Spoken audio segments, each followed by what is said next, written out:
Hi, welcome to the channel. Today is the fourth day of the third chapter of The Magic of Thinking Big. Let's start. So, to think confidently, act the way you want to feel. Below are five confidence building exercises. Read these guides carefully. Then make a conscious effort to practice them and build your confidence. Number one, be a front seater. Ever notice in meeting, in church, classroom, and other kinds of assemblies how the back seats fill up first? Most folks scramble to sit in the back rows so they won't be too conspicuous. And the reason they are afraid to be conspicuous is that they are lack confidence. Sitting up front builds confidence. Practice it from now on make it a rule to sit as close to the front as you can.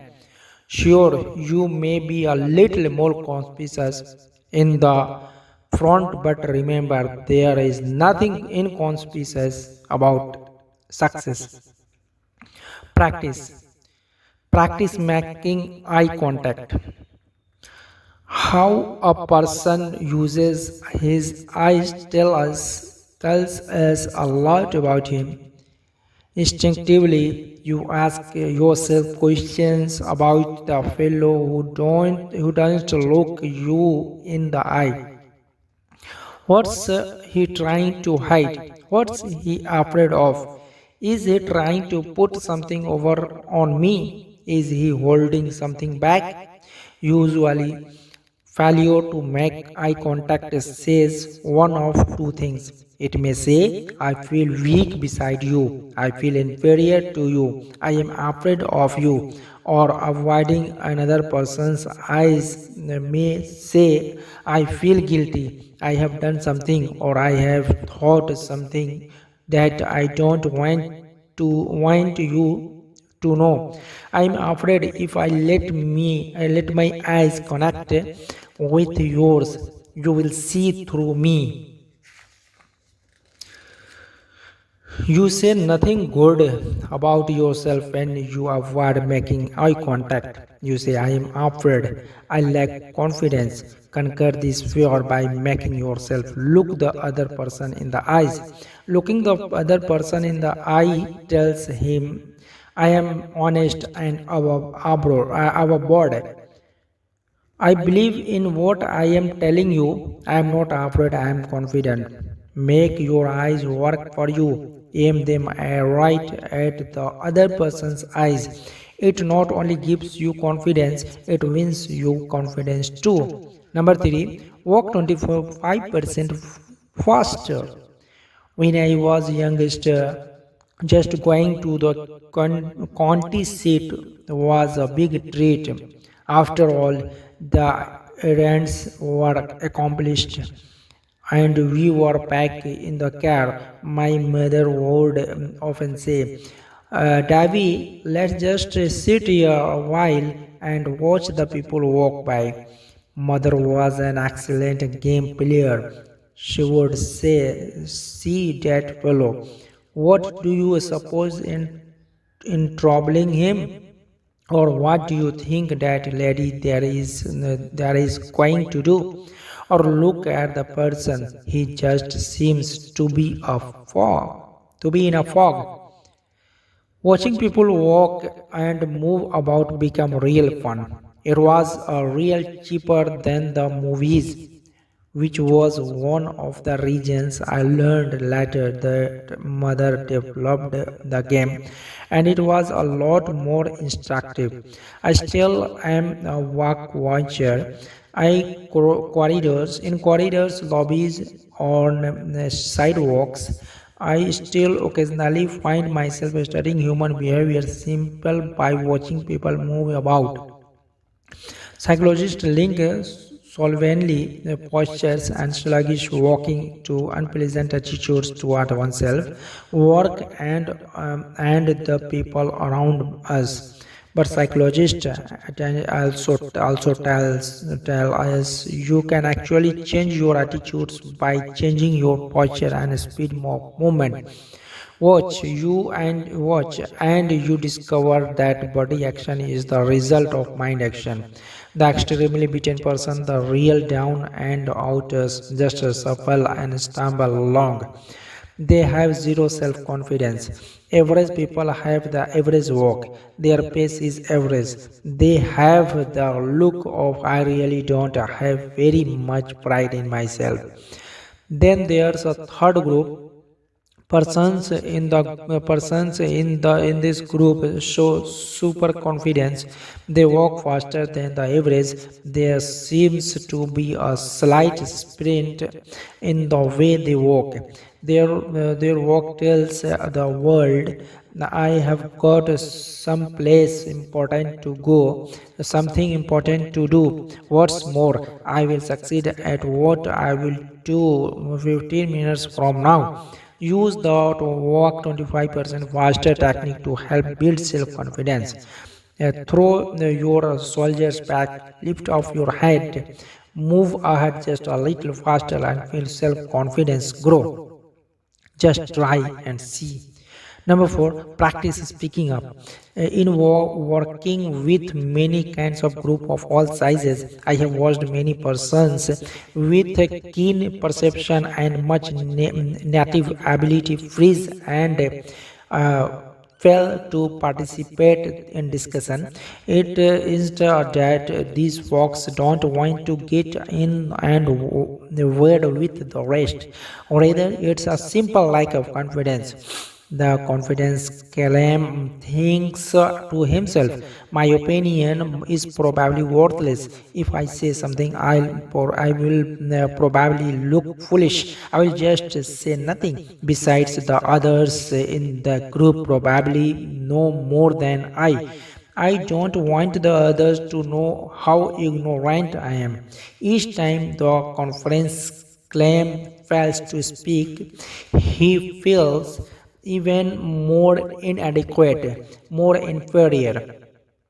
Often he makes a faint promise to himself that down deep the knows he won't keep to speak next time. This is very important. Each time our calm claim fails to speak, he takes one more dose of confidence poison. He becomes less and less confident of himself. But on the positive side, the more you speak up, the more you add to your confidence, and the easier it is to speak up the next time. Speak up. It's a confidence building vitamin. Put this confidence builder to use. Make it a rule to speak up at every open meeting you attend. Speak up, say something voluntarily at every business conference, committee meeting, community forum you attend. Make no exception. Comment, make a suggestion, ask a question, and don't be the last to speak. Try to be the icebreaker, the first one in with a comment, and never worry about looking foolish. You want for each person who doesn't agree with you or another person will. Quite asking yourself, I wonder if I dare speak. Instead, concentrate on getting the discussion leader's attention so you can speak. For special training and experience in speaking, consider joining your local Toastmasters club. Thousands of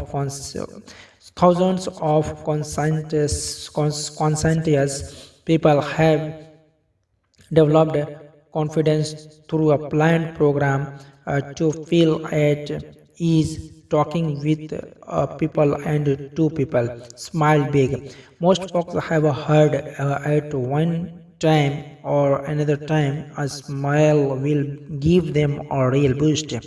They have been told that a smile is excellent medicine for confidence deficiency. But lots of people still don't really believe this because they have never tried smiling when they feel fear. Make this little last test.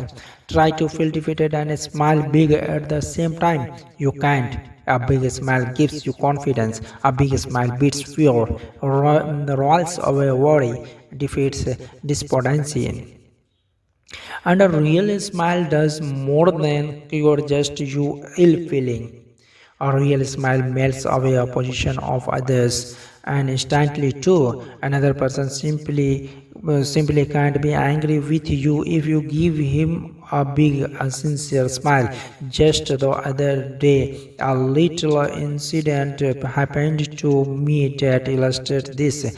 I was parked at an intersection waiting for the light to change when bam, the driver behind me let his foot slip and slip the brake and put my rear bumper to a test.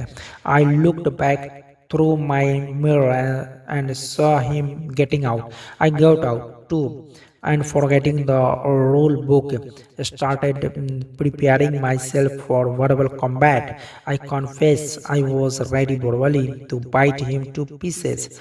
But fortunately, before I got this chance, he walked up to me, smiled, and said in the most earnest voice, "Friend, I really didn't mean to do that." That smile matched with his sincere comment melted me.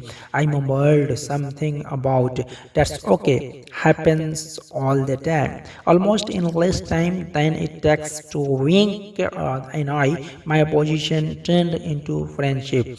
A smile big, and you feel like happy days are here again. But smile big, a half developed smile, not fully guaranteed. Smile until your teeth show. That large size smile is fully guaranteed. I have heard many times, yes, but when I fear something or when I am angry, I don't feel like smiling. Of course, you don't. No one does. The trick is to tell yourself forcefully, "I am going to smile," then smile. Harness the power of smiling. Put these five procedures to work for you. Number one, action cures fears. Isolate your fear and then take constructive action. In action, doing nothing about a situation strengthens fear and destroys confidence. Number two, make a supreme effort to put only positive thoughts in your memory bank. Don't let negative self deprecatory thoughts grow into mental monsters. Simply refuse to recall unpleasant events or situations. Number three, put people in proper perspective. Remember, people are more alike, much more alike than they are different. Get a balanced view of the other fellow. He is just another human being, and develop an understanding attitude. Many people will bark, but it's a rare one that bites. Number four, practice doing what your conscience tells you is right. This prevents a poisonous guilt complex from developing. Doing what's right is a very practical rule for success. Number five, make everything about you say, "I am confident, really confident." Practice these little techniques in your day to day activities. Be a front seater, make eye contact, walk 25% faster, speak up, smile big. Now, today is the end of the third chapter of The Magic of Thinking Being. Thank you so much. If you are new on my channel, please subscribe and press bell icon so the new video uploaded you will get notification. Don't forget to like and share. Thank you so much.